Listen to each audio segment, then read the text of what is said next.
Šef stranke Multikom SSP je, koristeći okolnosti koje su nastale pokretanjem stečajnog postupka nad Karićevom televizijom 2007. godine, kojoj je njegova firma Direct Media dugovala novac, pokušao protivzakonito da stekne imovinsku korist. Veliko poštovanje, dobrodošli na kanal Srbija Info.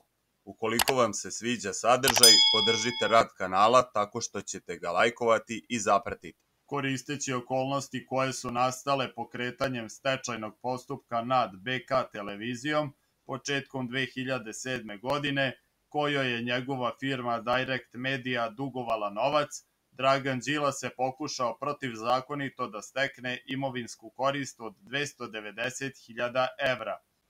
Kako je potvrđeno presudama Privrednog apelacionog suda u Beogradu i Vrhovnog kasacionog suda, Đilasova firma je pokušala da izbegne plaćanje prava na prenos utakmica Svetskog fudbalskog prvenstva u Nemačkoj u leto 2006. godine, koje je otkupila od BK televizije nakon što toj televizijskoj stanici, usled sukoba s tadašnjim vlastima, nije dodeljena nacionalna frekvencija.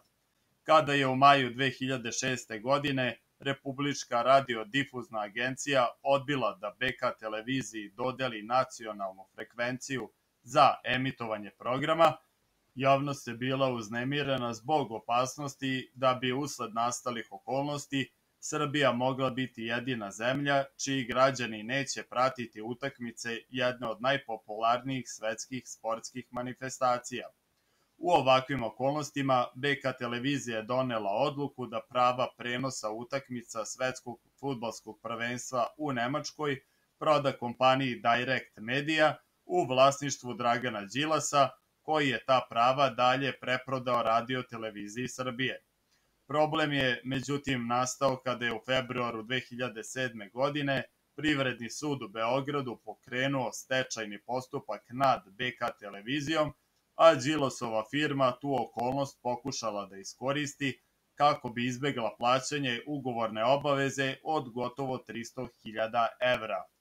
Kako je dospeli dug Direct Medije prema Karićevoj firmi u trenutku pokretanja stečajnog postupka iznosio 29 miliona dinara ili prema kursu u to vreme 290.000 evra, Đilas je osmislio protivzakonit i krajnje nemoralan način kako da iskoristi novonastale okolnosti i izbegne plaćanje svog dugovanja. Prema unapred osmišljenom planu, Direct Media je najpre izdala fiktivnu fakturu broj 430/07, prema kojoj je BK televizija navodno prema Đilasovoj firmi imala identičan dug, koji se u paru poklapao sa dugovanjem Direct Medije prema BK TV. Po osnovu te sporne fakture, ovlašćeno lice Direct Medije potpisuje ugovor o poravnanju sa bivšim direktorom BK televizije, koji u trenutku potpisivanja ugovora više nije bio ovlašćeno lice, niti je imao pravo da potpisuje ovu vrstu ugovora, pošto su sva ovlašćenja prešla u ruke stečajnog upravnika. S obzirom na to da je tom prilikom neovlašćeno upotrebljen i pečat BK TV, u pitanju je privredni prekršaj, a moguće i krivično delo za koje odgovorna lica nikada nije gonilo nadležno tužilaštvo. Cilj ove operacije bio je da se izbegne plaćanje duga do 290.000 evra Direct Medije prema BK televiziji, čime bi se oštetili stečajni poverioci i država Srbija, koja je sprovodila stečajni postupak. Zbog navedenih radnji, stečajni upravnik je podneo tužbu pred Privrednim sudom u Beogradu, koja je pravosnažno presuđena odlukama Privrednog apelacionog suda od 20. januara 2017. i Vrhovnog kasacionog suda od 25. maja iste godine. Prema konačnoj pravosnažnoj presudi, Direct Media je morala tužiocu da isplati dug od 29 miliona dinara, uvećan za iznos zakonske zatezne kamate, plus gotovo 2,8 miliona dinara nadoknade za sudske troškove. Da u Đilasovim mahinacijama nije bilo zabune ili greške, već da se radilo o jasnoj nameri da se lovi u mutnom i prisvoji ono što mu ne pripada, ukazuju brojni materijalni dokazi i činjenice koje je sud utvrdio. Najpre identičan iznos faktura jasno ukazuje da je ona koja je izdata kasnije očigledno fingirana u pogledu iznosa kako bi se otvorio put za sklapanje ugovora o poravnanju. Nakon toga, faktura koju je Đilasova firma uputila BK televiziji isporučena je mesec dana pre nego što je dospela, prema datumu koji je bio naznačen u samoj fakturi. To je urađeno kako bi se ugovor o poravnanju eventualno potpisao pre nego što stečajni upravnik preuzme pečate i ovlašćenja firme.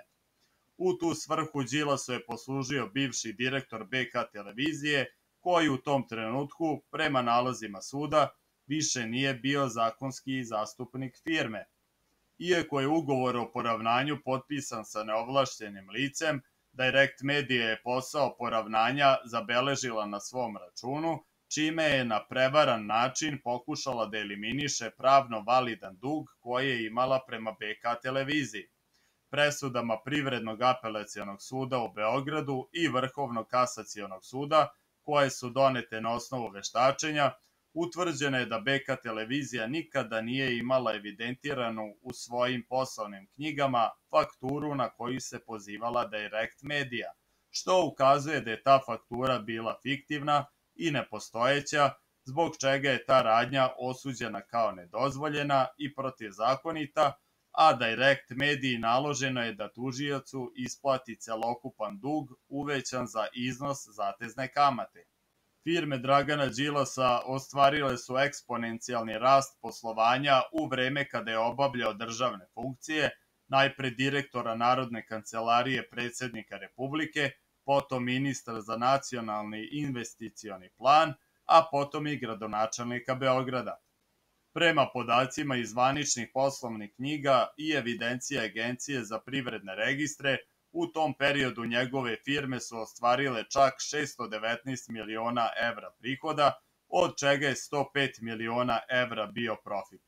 Đilas je sam priznao da posjeduje veći broj nekretnina, čija vrednost iznosi oko 25 miliona evra, koje je uglavnom stekao u vreme dok je obavljao državne funkcije.